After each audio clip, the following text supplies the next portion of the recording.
नमस्कार मित्रांनो, सध्या सर्वकडे फार्मर आयडी कशी बनवावी या प्रश्न सर्व शेतकरी बांधवांना पडले आहेत।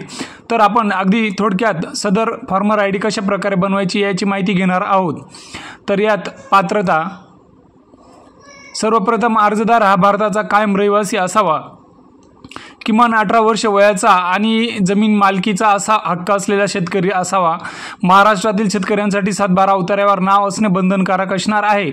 आवश्यक कागदपत्र ज्यामध्ये आधार कार्ड, पॅन कार्ड, जमीन दस्तऐवज, त्याच्यानंतर बँक खात्याची माहिती, पासपोर्ट साईज फोटो आणि मोबाईल नंबर व ईमेल आयडी।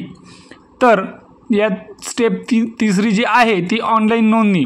याच्यामध्ये राज्याच्या अधिकृत पोर्टलवरती उदाहरण ॲग्रिस्टक जे पोर्टल आहे त्याच्यावर जाऊन तुम्ही नोंदणी करू शकतात। नवीन खाते तयार करा किंवा रजिस्टर्ड असा फार्मरवर क्लिक करायचं। त्यानंतर आधार कार्ड नंबर एंटर करायचा आणि OTP व्हेरीफाय करायचा। त्यात स्टेप चौथी आहे वैयक्तिक माहिती, नाव, पत्ता, जमीन तपशील भरायचा आहे। त्याच्यानंतर स्कॅन केलेले जे डॉक्युमेंट आहेत ते अपलोड करायचं आहे आणि फॉर्म सबमिट करायचा आहे। सदर फॉर्म सध्या स्वतः नोंदणी करण्याऐवजी CSC म्हणजेच कॉमन सर्व्हिस सेंटरमध्ये संपर्क करावा लागेल। 7/12 उतारावरील नाव आणि जमीन मालकी हक्काची पुष्टी करणे आवश्यक आहे। फार्मर आयडीचे फायदे, सरकारी योजना जसे की PM किसान सबसिडी कर्ज थेट बँक खात्यात मिळतील, तसेच डिजिटल ओळख देखील निर्माण होईल। ही होती थोडक्यात माहिती। धन्यवाद।